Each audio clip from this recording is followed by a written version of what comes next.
19번 문제입니다. 19번에서 부동산 조세에 관한 설명으로 옳은 것 됐네요.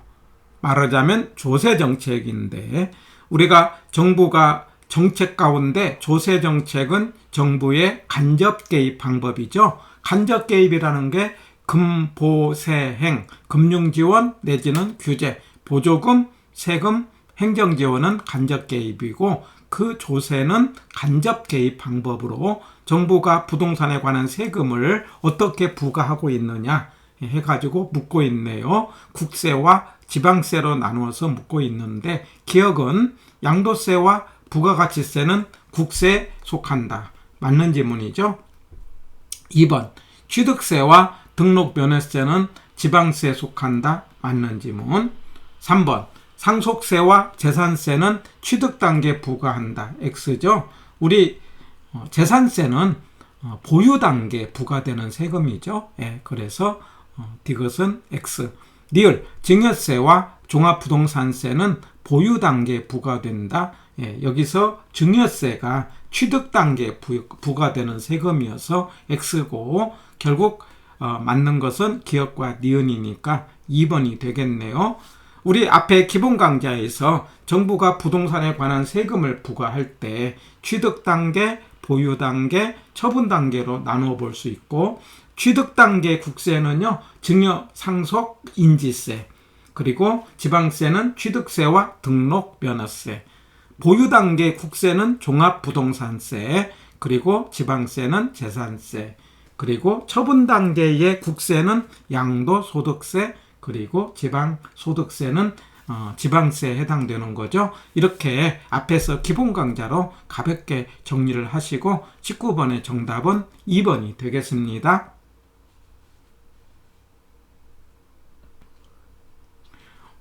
자, 우리 지문 연습을 통해서는 조세정책에 관련된 중요한 지문들을 정리를 하겠는데, 우리가 조세정책은 간접 개입이라고 그랬어요. 그러면 간접 개입하기 위해서 정부가 어떻게 부과를 하느냐. 부과하는 방법이 똑같이 세금을 부과하는 비례세, 아니면 차등으로 부과하는 누진세, 이렇게 나눠볼 수가 있는데, 자, 1번 지문에서는요, 일률적인 세금 부과, 그러면 똑같이 세금을 매겼다 이 말이죠. 그럴 때 소득을 재분배 효과하는 효과다. 이거 X죠. 소득의 재분배라는 건 한쪽은 이익 보게 만들고 다른 쪽은 손해 보게 만드는데, 이게 차등부가죠. 그래서 세금 가운데 소득을 재분배하는 것은 누진세, 그리고 일률적인 세금 부과는 역진세 효과다. 우리가 역진세라는 것은 서민의 부담이 커진다. 세금을 똑같이 거두면은 수평적으로 평등할지 몰라도 소득이 적은 사람한테 부담이 느낀다. 이걸 역진세. 그래서 소득이 많은 사람한테 세금 많이 매기고, 소득이 적은 사람한테 세금을 좀 면제를 하면은 많은 사람 거 뺏어다가 서민 주기 때문에 소득의 재분배. 그래서 1번은 X고, 우리 앞에 정책을 하면서 소득을 재분배하는 효과, 누임공 기억하자고 그랬죠? 누진세, 임대료 규제, 공공임대, 이 세 가지는 소득을 재분배하는 효과를 갖는다. 이렇게 기억합니다. 1번 X. 2번, 집가 상승에 기대가 퍼져 있는 상황에서 양도세가 중과를 된대요. 만약에 집가가 막 올라가니까, 이게 올라가면 양도 차익이 많잖아요. 불로소득적인 요소가 있어서 이걸 중과를 했대요. 그랬더니 동결 효과 그러면 안 판다 이 말이죠. 안 팔면은 매물이 적어지니까 집가가 하락한다가 아니고 상승한다 해야 되겠죠. 우리가 동결 효과 그러면 안 판다 이렇게 기억하고, 공급이 적어져서 가격이 올라가게 된다. X. 3번, 토지 공급이 완전 비탄력적인 경우 조세 부과 시 토지 소유자가 전부 부담. 우리가 세금을 부과를 했을 때 최종적으로 누가 이제 부담하느냐, 이걸 귀착이라고 하고, 결론은 탄접이고 이렇게 하자고 그랬죠. 탄력적일 때는 세금을 조금 내고, 왜? 갈 데가 많으니까. 비탄력일 때는 갈 데가 없으면 세금을 많이 낸다. 이렇게 기억하고, 그런데 완전 그러면 전부죠. 예. 그 다음에 비탄력 그러면 낸다. 이런 뜻이죠. 예.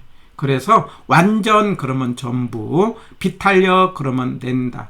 완전 탄력 그러면 전부 안 낸다. 공급이 완전 비탄력이니까 공급자가 전부 낸다 이 말이에요. 그러면 토지 공급자는 토지 소유자니까 3번은 맞는 지문. 4번 수요곡선이 공급에 대해서 탄력적이다. 그러면 수요자가 갈 데가 많죠. 그러니까 수요자가 조금 내죠. 그러면 수요자에 비해서 공급자 부담이 더 커진다. 맞죠? 말하자면 세금은 정부가 걷어갈 때 말하자면 수요자가 조금 낸다는 것은 결과적으로 누가 많이 낸다는 거예요? 공급자가 많이 부담한다. 이런 결론을 얻게 되는 거죠. 그래서 탄접이고, 세금을 부과했을 때 탄력적일 때는 조금 내고 비탄력일 때는 많이 낸다. 이렇게 기억하고 4번은 맞는 지문. 5번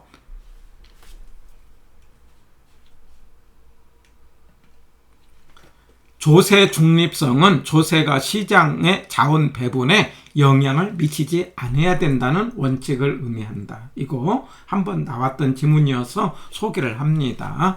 그래서 조세는 자원 배분에 영향을 미치지 않는 것이 바람직하다. 이렇게 기억하고 5번은 맞는 지문입니다.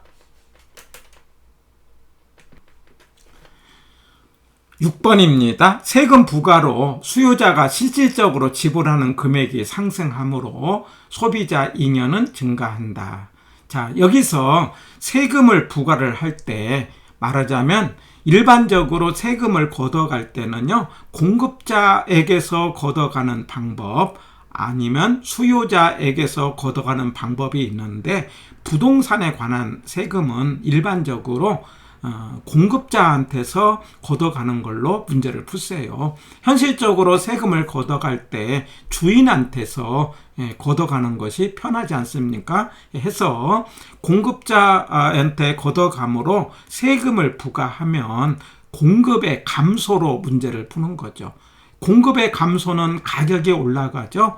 그러니까 세금을 부과하면 결과적으로 부동산의 가격이 올라간다. 근데 올라가니까 그전보다도 말하자면 임대료를 더 내야 된다. 그래서 세금 부과로 수요자가 실질적으로 지불하는 금액이 상승한다. 여기까지는 맞는 거예요. 그러니까 세금을 부과하면은 그 세금만큼 말하자면 전가를 시키는 거죠. 납세는 주인이 하고 전가를 해서 전가액만큼 금액이 올라가는 거예요. 올라갈 때 소비자가 더 내죠. 더 내니까 소비자 잉여는 증가한다가 아니고 감소한다 해야 되는 거죠. 여기서 잉여라는 것은요, 그냥 편하게 이익이라고 생각을 해주세요.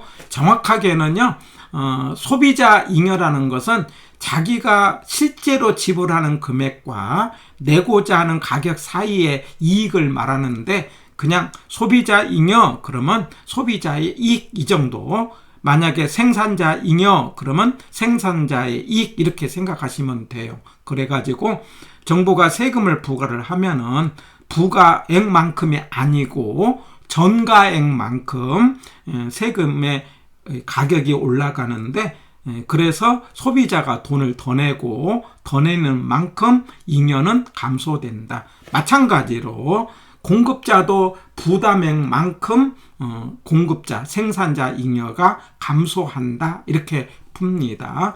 그래서 결론적으로 세금 부과로 말하자면 소비자 잉여도 감소하고 그 다음에 공급자 잉여, 생산자 잉여도 감소한다. 이렇게 문제를 풀고요.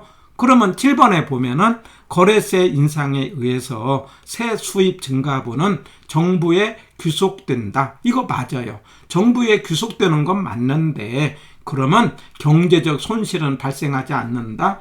이거 틀리죠. 정부의 시장 개입은 경제적 손실은 발생한다 이렇게 풀어요. 세금에서 이게 이제 경제학에서 중요한 부분인데 무조건 정부의 개입으로 인해서 손실은 발생한다 이렇게 기억을 하는 겁니다. 7번 X예요. 자, 그런데 이 경제적 손실이라는 게 말하자면 이 세금 부과에 의한 경제적 손실은요, 비탄력적일수록 이거 커진다가 아니고 작아진다 이렇게 문제를 푸는 겁니다. 조금 어려운 지문인데 말하자면 공급이 비탄력이라는 것은 탄력적일 때 우리가 수량 변화가 많아갖고 왜곡이 커져요. 그래서 비탄력적일수록 손실이 작아진다. 이렇게 기억을 합니다. 7번, 9번 난이도가 높은 지문인데 어떻든 세금을 부과하면은 소비자 잉여도 감소, 생산자 잉여도 감소, 정부로 간다. 그런데 정부에 귀속되는 건 맞지만 그러나 여전히 경제적 손실은 발생. 그런데 그런 경제적 손실이 9번에 가서 비탄력적일수록 작아진다. 이렇게 문제를 푸는 겁니다. 해가지고 우리 그 개론에서 비탄력이라는 말이 많이 나와요.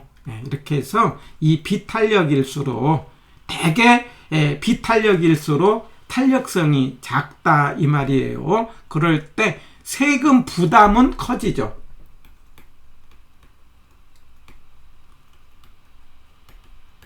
커진다. 그러나 손실은 작아진다. 이거 조금 어려운 지문이기 때문에 꼭 기억합니다. 비탄력일수록 세금 부담은 커지지만 경제적 손실은 작아진다. 이거 대단히 중요한 개념이니 꼭 기억을 합니다. 그래서 7번은 X, 그 다음에 9번도 X 꼭 기억합니다.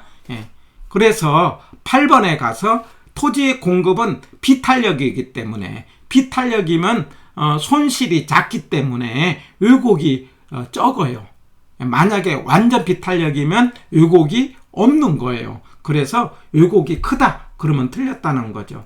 손실이 적기 때문에 비탄력일수록 손실이 적어요. 그러면 왜곡이 적어요. 그렇기 때문에 공급이 비탄력일수록 왜곡이 적다. 만약에 완전 비탄력이면 왜곡이 하나도 없다 이렇게 되는 거예요. 그렇기 때문에 10번에 가서 헨리 조지라는 사람이 땅에다가 세금을 부과하면은 100% 징세를 할 경우 토지세 수입만으로 재정을 충당할 수 있다고 주장했다. 이거는 맞는 것이 되는 거예요. 그래서 우리 6번부터 10번까지가 조세정책에서 약간 난이도가 높은 지문인데 한 번 더 중요해서 강조를 한다면은 세금을 부과하면은 소비자 잉여도 감소. 왜? 부담이 소비자가 내는 돈이 많아져서 생산자 잉여도 감소. 왜? 뭐냐면 공급자가 받아가는 것도 적음으로. 그래서 세금을 정부가 걷어가지만 그러나 정부도 경제적 손실이 발생. 그런데 경제적 손실은 비탄력일수록 작아진다. 비탄력 작아지기 때문에 비탄력일수록 왜곡이 작아진다. 그래서 8번에 가면은 공급이 비탄력일 때 왜곡이 적다, 왜곡이 없다 이렇게 해야 되고 그 왜곡이 없기 때문에 10번에 가서 헨리 조지에 대해서 땅에다가 100% 징세할 경우 토지세 수입만으로 재정을 충당할 수 있다. 이거는 맞다는 거죠. 해가지고 이 부분 꼭 정리해 주시기 바랍니다.